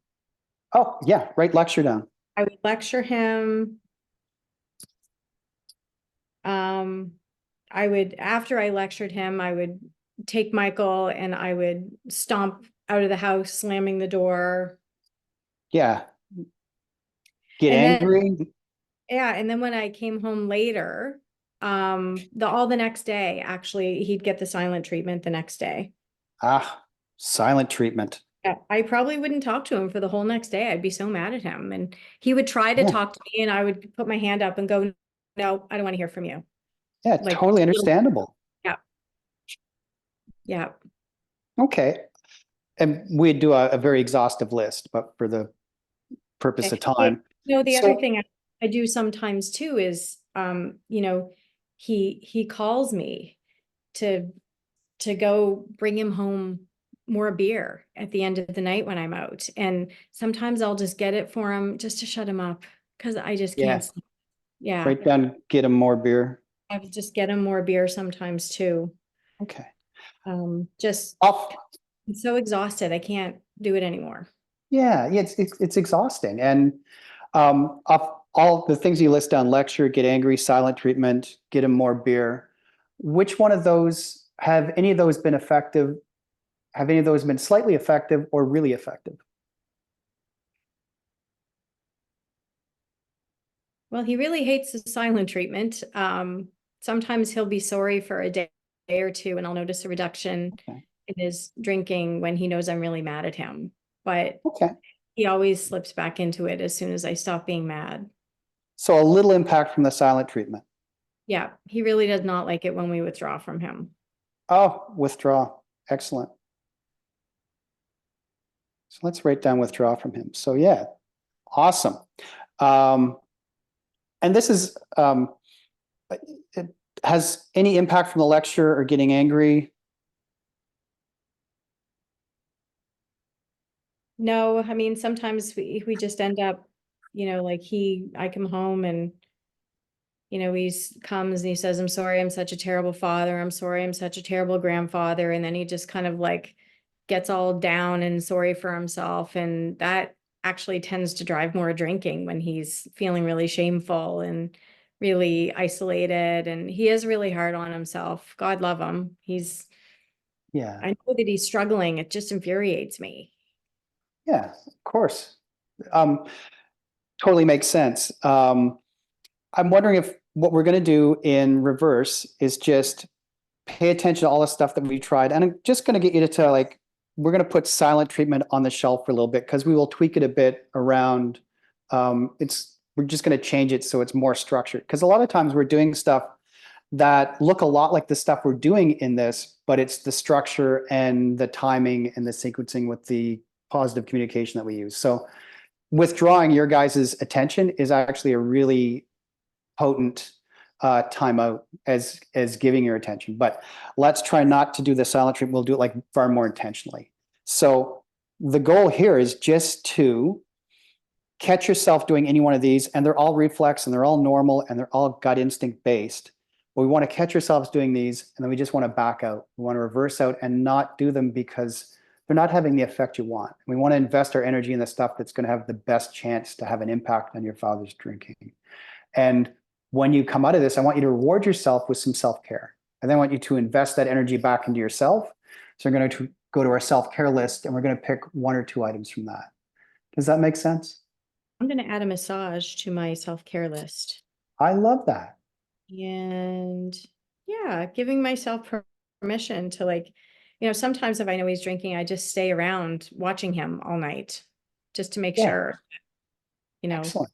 Yeah. he's okay. It's really hard. Yeah, and he always has been okay, but I feel like I can't leave because, what if he drinks more? Yeah. Yeah. Absolutely. Any questions about any of this? Because your homework, this is actually a lot. Have I given you too much to do over the next little while? No, I find having things in a list very helpful. I've got a list of things to do. I've got a list of things not to do, and then I've got a list of things to do for me. So Awesome. Excellent. So this will be a practice between now and the next session. And these are very hard skills, so I don't expect you to hit it out of the park. I just expect you to practice it and to learn from it and to bring back the stuff that comes up so we can tweak it and talk about it and learn from it. Does that sound okay? yeah. Awesome. Okay. End of demo. Awesome. Do you want to do some Q&A? Yeah, I think now would be a good time to do some Q&A. I'm just wondering. Maybe a little debrief on what that felt like and what it was like seeing it done. If we can get a sort of a feedback on what that was like for folks. Scanning. If anybody would like to speak, feel free to, in your reaction, little happy face reaction button at the bottom, you can raise your hand. And I'm just sort of combing through the participants here to see if there's any raised hands. Forgive me if I miss you. I can only see 5 people at a time. Or if you would like to speak, just put it in the chat. I have a question and we can address the question. And I'll find you on the list. Okay. Now, there is a lot of things that we didn't get to in the demo. That demo came after a technique that we would use called the functional analysis. So that demo would happen maybe, about 2 or 3 sessions in, Greg. The first session would be empathy, 1 or 2 sessions. And then after that, we would do a functional analysis of the use to figure out what is the time of day, what is the function. Yeah. Then we teach positive communication skills because that's what we're going to use kind of to push the rewards and the timeouts and the. Yeah, so we teach positive communication skills. So this, like putting it all together, might not come till about session 4 or so. Yeah. The craft protocol is a 9-session protocol altogether. But this is a quick version because we know that even if you're coming for a 2-hour webinar, you're gonna want something that you can take back and use with your clients right away. we know it's not going to feel good to come to a webinar and say, well, there's 9 sessions, so we'll just do a little overview and you won't have anything you can use. So we really tried to distill it down into something really quick that people can take away and begin to use, at least encompasses the spirit of craft, which is non-confrontational, skill-based, motivational, and positive. Yeah. And I'll even pare it down at times with this, and I will do the negative consequences, and not negative consequences, reversing out of the things that don't work. And that'll be the one assignment. And then I'll come back and I'll do the rewards and timeouts as number 2, and then I'll put them together. So sometimes I'll even split this one in half. Absolutely. Adrienne had a question. Would you go from an action that you tried in the past, such as lecturing, when reversing, use a pocket statement? Yeah. So if you notice that you were starting to lecture, we teach people that reverse into neutral. Neutral has 2 steps. Number 1 is we say the behavior we would like to see happening instead. So, Dad, I really love spending time with you when you're sober. Or, teenage kid, I love talking to you when everybody is calm. So saying what we would like to see instead. I was really hoping to spend the evening with you. I was really hoping we could go to the park. I was really looking forward to having supper with you. And then adding the phrase, but I see now is not a good time. Yeah. Because it maintains that neutrality, it's not blaming, but it also holds the person accountable because they know why it's not a good time. So 2 steps, saying what you'd rather see instead, now is not a good time. And then, I guess there's 3 steps. And the 3rd step is shifting into self-care. So if you notice yourself lecturing, it's okay to go, you know what? I noticed that I'm lecturing. I noticed that I'm lecturing you. And I guess I just wanted to say I was really looking forward to spending some time with you this evening, watching a movie. And I'm just disappointed because it doesn't seem like it's a good time. So Michael and I think we're just going to take our book and we're going to go upstairs and read a story. And I will connect with you tomorrow again. I really hope that we can spend time tomorrow. Yeah. That's what slipping into neutral sounds like. Excellent. There are a couple books on craft if people want to read it, and I'm going to stop share so we can go large screen, if that's okay. And people, sorry.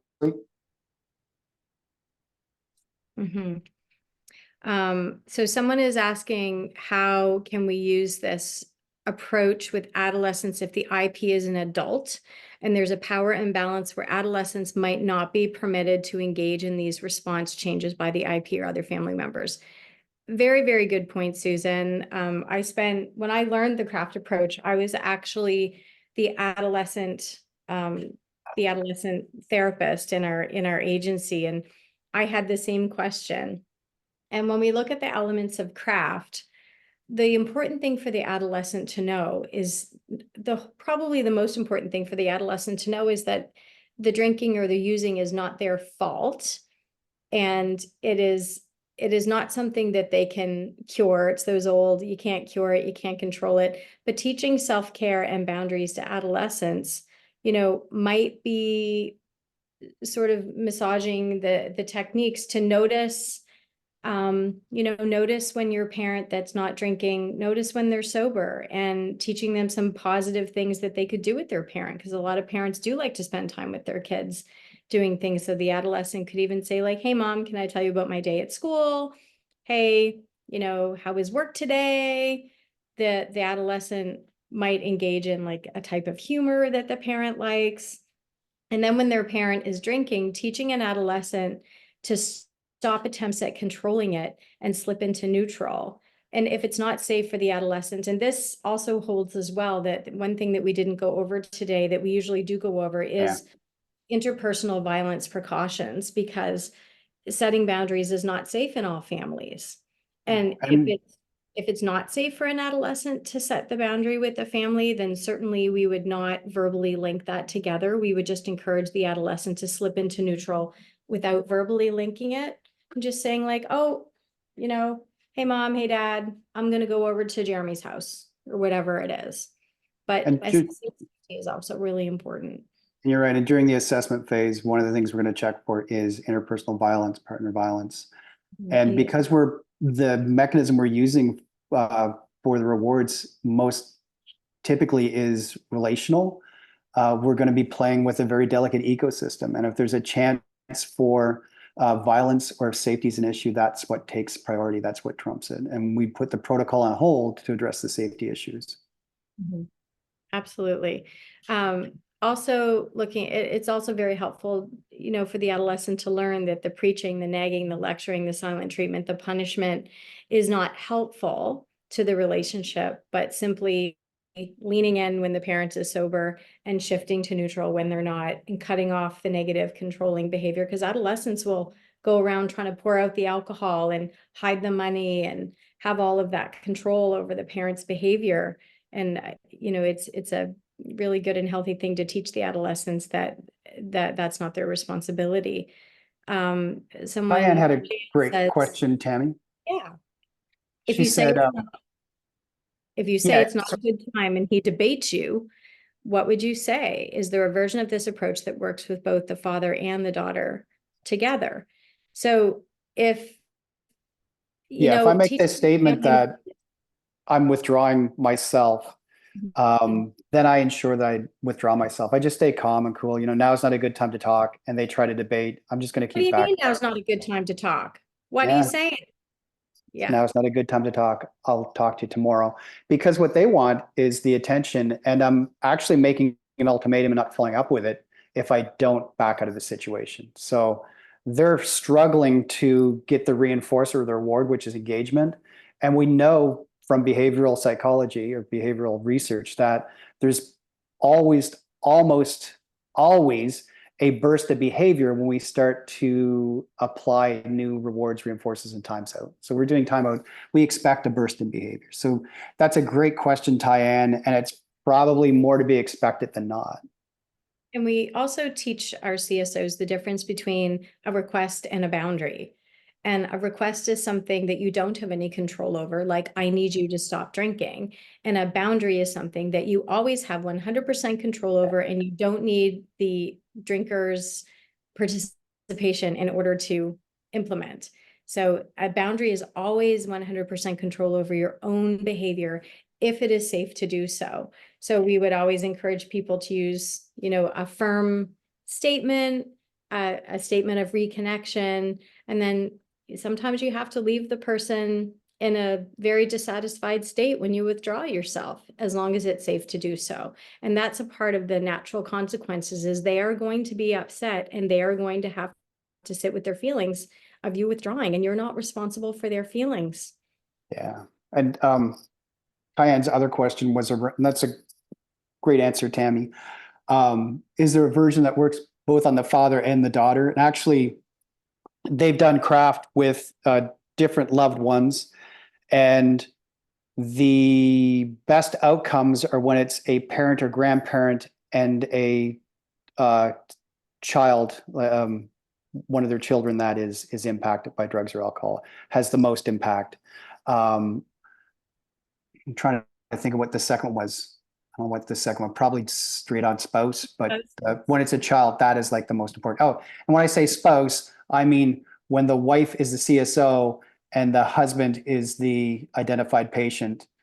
Research also shows, maybe that's changed over the last decade or so, but research indicates most men jump ship. They don't do the work of craft. Most female partners will put the time in. And I'm not sure how that changes across same-sex couples. Okay. I see Catherine has posted a bit of a document from the VA, and I think Bob has done work with craft with the Veterans Affairs, in the US. Has he not, Greg? Absolutely. Bob actually is a two-time Vietnam War veteran, and one of his passion projects is bringing this work to the VA. So he's done a lot of work with them. In fact, I think he's done some video-based work for the Veterans Association as well.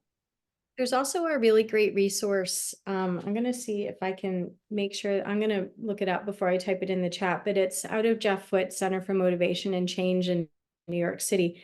and it's called the 20-minute guide. And the reason it's called the 20-minute guide is it doesn't take 20 minutes to read it.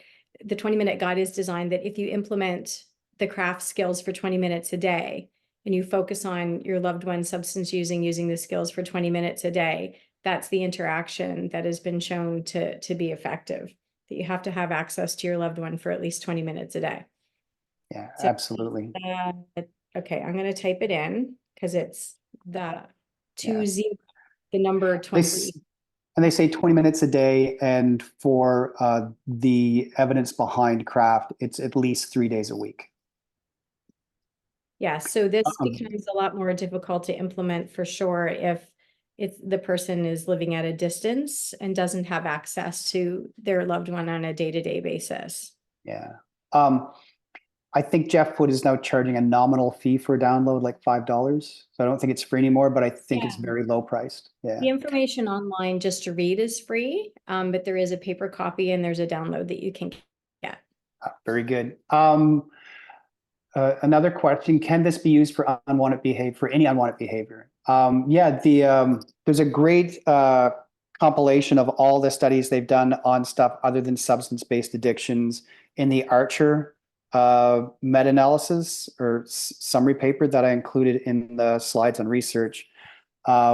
It's fairly effective on a lot of unwanted behaviors. I certainly use components of craft on many unwanted behaviors to influence. The one that it has not had a great return on research has been gambling. For whatever reason, gambling has somewhat not had great results. I think it's less than like 20% engagement, which is really abysmal for craft. But absolutely, I've done that on many other unwanted behaviors. Tammy, do you have any? Yeah, I actually have developed a handout about using the 3 gears to apply to many different behaviors. Like if your kid is screaming at you, if your teenager is yelling at you, I teach parents how to slip into neutral and say, I would love to talk to you when everyone is calm. So I'm going to leave and take a break, and I'm going to circle back to check in with you later. And, providing more attention when there are kids who are acting out, when they're not acting out, because what happens in families, resentment grows. And even whatever the negative behavior is, whether it's, substance using behavior, whether it's, poor behavior, like screaming and yelling and freaking out at home, people get resentful and they just start to distance themselves, and they don't notice those small moments, those opportunities to provide that positive reinforcement that they could really tap into. So, I'll have a mom that'll say, like, I'm just so mad at her. I haven't talked to her for 3 days. She came out of her room and tried to talk to me, and I just said, I don't want to hear it from you. And then she went back to her room. So I would teach her to say, like, okay, when she is approaching you, what is a list of positive things, even just things you can say to her, positive verbal responses. So it's really about the leaning in and the leaning out strategically, instead of just that black and white, all or nothing. You either comply exactly with what I want, or I'm cutting myself off from you, no matter the little moments of positivity. And one of my favorite stories about that is the Nate Azarin's story. And Greg tells it better than I do, so why don't you do that? Yeah, it's one of my favorite stories too. So Nate Azarin, and this is how he developed shaping. He's working on an inpatient unit. He's fresh out of graduate school. He's working as a psychologist on the inpatient unit, and there's a patient who has a form of schizophrenia where they stand in the middle of the hall and they scream incessantly all day long. And everyone else on the inpatient unit just avoids this person like the plague. And this person screams and screams, and everyone just has such it just adds to the tension in the unit. And eventually Nate Azarin notices that when the patient is between screams, catching his breath, there's a point where he's not screaming. And Nate Azarin just walks up behind the patient, and when he's breathing and not screaming, he just puts his hand on his back and just gently touches his back. And when he starts screaming, he leans back out, takes his hand off. He does this for several days, and the person stops screaming. And from that, Azrin then got his principles around how to shape behavior. So looking for the smallest changes and rewarding them and leaning in and leaning out, as Tammy says, strategically to grow those behaviors. And certainly shaping is one of the key principles we're going to do with our clients when we start to do the reward-based work. I just love that example of shaping when he pauses to take a breath, reward the silence. Look for the break in the behavior. It's a great story. Yeah. Thanks for bringing it up. Someone said, what would happen if, would it work for iPhone addiction, which that stuff is so prominent now, and video game addiction. And I think there's a TEAM-CBT. I think Mike Christian is doing one on video games, which I think is free. So I'll put that out there. I'm not sure the research behind iPhone or video games, but I would certainly try this approach with it. It probably has as good efficacy as anything else. If it looks promising, it might be another area for more research around this. But the bulk of the research on this, yeah. Sorry, Tammy, go ahead. No, I was just thinking it might be those small moments of shaping that, when kid is not playing video games and wanders into the kitchen for a snack, instead of looking at him and going, oh, well, I see you finally emerged from your room. We might say like, hey, what's happening in your life? Yeah, absolutely. And Angela says, if nothing else helps, if nothing else, it helps the family member have a more positive relationship building approach. Love that, Angela. That is so true. And I love the fact that it builds a more compassionate family environment, right? It just kind of changed the dynamic through language. That's such a great point. People said, will you be sharing your worksheets? Our worksheets, we do in our head and we write on the whiteboards. And I should mention that after every session, whether we're using a piece of paper or the whiteboard in the office, I'll ask the client to take out their cell phone and take a picture of whatever we did, because people kept losing pieces of paper they brought home. But once we switched to the cell phone, it's with you. And the whole idea with craft and with team is these are skills you're going to pull and use again and again. So we want to have them as easily accessible as possible. So that's why I switched to doing like cell phone pictures. I tell them to heart it, to put it in their favorites so they can bring it up easily. Someone is asking if there's any research on pornography or sex addiction. Very good question. I think most of the research has been around the substance use addiction with craft, but one could extrapolate, creating a more positive and rewarding environment would really, theoretically work for any addiction, because addiction is about relief. Addiction is about negative reinforcement. So having a negative baseline, whether that's your thoughts, your feelings, boredom, whatever it is, and then getting temporary relief from that negative baseline. So addiction is really a negative reinforcer, withdrawing something that's negative as a reinforcer. And so if somebody is existing in an environment that is at the baseline very, very negative, and they need addiction to anything to get a little relief from that, increasing the positivity and the rewards of that environment is something that is going to be beneficial to any addiction. It is the hallmark of CRA that works with craft is as long as you can construct an environment where not using the addiction is way better than using the addiction, then there's no point in using the addiction. And for early recovery, the first part of it is usually avoiding triggers and risks and finding new rewards that compete with the time and space of the addiction. So it really is those two pieces that kind of tip the balance between what the addiction is doing and what the environment can do for you. Marie put in the link in the chat for Mike's talk on internet addiction for next Wednesday. And Cynthia put in the link for Jeff Foot's workbook for Beyond Addiction. Wonderful. Such great helpers. Yes. It takes a village to do a webinar. It really does. Well, our questions in chat are starting to end. Tyann just wrote in a link for feedback. Please fill out the feedback. This is literally the first time Tammy and I have done this talk and the first time we've done a webinar. We really welcome all feedback, particularly the stuff that's constructive that will help us change and make this better. Yeah. Thank you so much. Yeah. This was truly fantastic, Greg and Tammy, and the demo bringing that process to life. And it feels very practical, compassionate, empowering for people who have felt so stuck in such a challenging situation. So, thank you so much for your time. For those of you who are wanting your CEUs or the TEAM-CBT certification units, please complete that feedback form and a certificate of your attendance will automatically be sent to you. And also please note, Greg and Tammy are putting together a full course on combining TEAM-CBT and craft with all 9 sessions and the full protocol. I personally plan on attending. I think it'll be excellent. I can't wait to hear more and learn more. And that will be coming, we're assuming sometime in the spring. Yeah, we're targeting the spring, and with Tyann's positive influence, it probably will happen this spring. Yeah.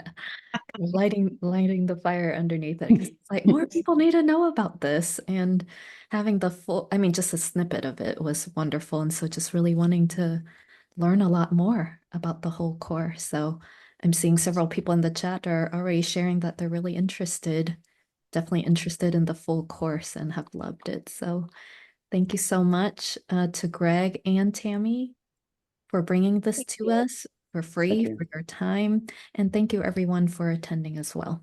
I'm going to send in the feedback form again, just for those of you who weren't able to access the original link. And I'll email it out to you all as well. Okay. Awesome.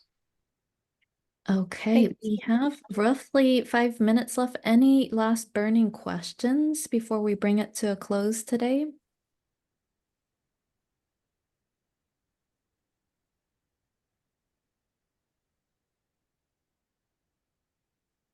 Very inspiring. Looking forward to more. Absolutely. Yep. Brandon. Just lots of appreciation and connection with the content. So it's wonderful. Wonderful. Well, thank you all for joining us. This has been a passion project with us, helping loved ones deal with their, substance using family members and friends. It's been a passion of ours for a long time, and we're so excited to be able to spread the message and to, hopefully build skills that will help families. And share it with our other passion, which is all our friends and colleagues and team. Absolutely. It melts together so well. It's chocolate and peanut butter. Okay, awesome. Okay. Okay, there are a couple more questions. Are you all up for answering that? One Yeah, is, for sure. is it possible to do a joint session with the concerned significant other and the identified patient? Yeah, we actually do that when the IP gets in treatment. There's several sessions which, if they're a couple, it's relationship. If they're an adult, through ACRA, which is the Adolescent Community Reinforcement, it's parenting sessions.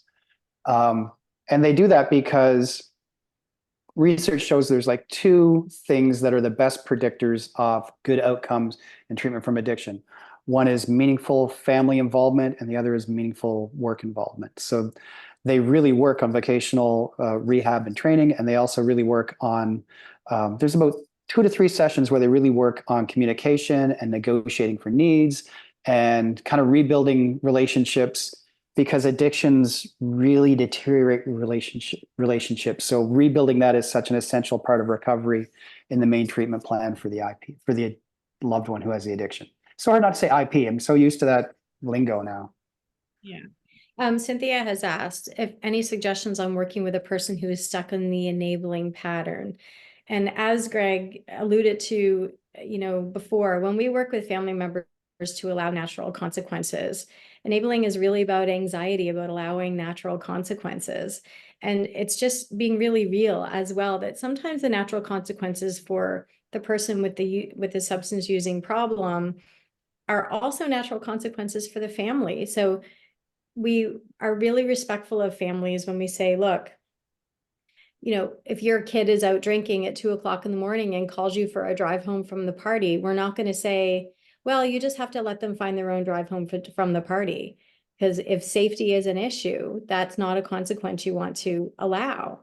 So we teach people to walk back their natural consequences to the line that they are comfortable with. So, you know, when safety is an issue, when like financial safety, you know, if, you know, not helping, not enabling dad to get to work the next day, you know, not calling in, is going to result in the family member losing their job and result in, you know, a lack of safety for the family. We're not going to pressure as a CSO to and allow natural consequences that will have a devastating effect on the whole family. But we do teach them that there's plenty of room between exactly the way things are right now and allowing those devastating natural consequences. There's lots of natural consequences in the middle, that we can teach people to, and we use it just like we would treat any anxiety. We start with a ladder of easy natural consequences to allow at the bottom. And when a person gets comfortable with those, working our way up the ladder in a gradual manner of allowing natural consequences. And as a team therapist, I'm going to like double prong that. So I'll definitely check with natural consequences where the line is, but I'm also going to double back in team to look at resistance, because lots of times there might be really good reasons and I might sit with open hands. So again, this is such a great example of how team just makes craft a stronger, richer protocol. If you're getting yeah, but during the natural consequence phase, then that is definitely a sign of resistance. And it's important to double back and honor that the really good reason not to allow the natural consequences. Yeah, And you circle back. approach. Okay, it is 11:59. I don't know if you're able to answer one last question. It's just asking, is there a protocol we can find once the person is in treatment? So if you're a therapist and you're looking for the Yeah. protocol to, you know, I'm just remembering, Greg, I'm just looking it up. SAMHSA, mental health services. Well, and also while you're looking it up, definitely part of the end of the craft protocol is preparing for premature treatment disengagement. So if your loved one comes out of treatment, or also treatment refusal. So that's going to be part of the craft protocol. And when the person is in treatment, it really is just encouraging the person to keep doing the stuff that they're doing within craft, because it'll just keep working. And because if the person ends up doing the community reinforcement approach, they're very much mirrored together and one just reinforces the other. So I'm just, SAMHSA, what was it, Substance Use and Mental Health Agency in the US used to have a craft-based session by session treatment protocol back in the day when I was like probably 10 years ago. I'm just looking to see if they still have a free online manual. If you Google community reinforcement approach, you may be able to find some government resources through the VA or through SAMHSA. Also, the protocol could be found in Bob and Jane. Have they written a new book on CRA, Greg? Yeah, it came out January, and everyone, Tyan's sending a PDF of the slides, and it's in the last or second last slide of the books. And the therapist handbook is, I think, the first book in the list of 3. Okay, so Greg has sent them out in this slide. So you're looking for the community reinforcement approach. CRA is the protocol for the person with the substance using problem or the addiction problem. And CRAFT is the family training for the family members. Yeah. And Cynthia has also put the 20-minute guide and the Center for Motivation and Change link there as well. That's more of a CRAFT approach. But they also deal with the IPs themselves at the Center for Motivation and Change. Do they not, Greg? So they probably have something. That, absolutely. Yeah. And one of our challenges after we do craft will be to do the same thing for CRA within the team approach. Yeah. Yep. Sounds wonderful. Thank you again so much, both Greg and Tammy, for such a wonderful presentation. And thank you everyone for attending. Thank you, Tyann. Thank you. Good job. Thank you, Tyann. Thank you. Thank you, everyone. Take care, bye. Cheers. Thank you.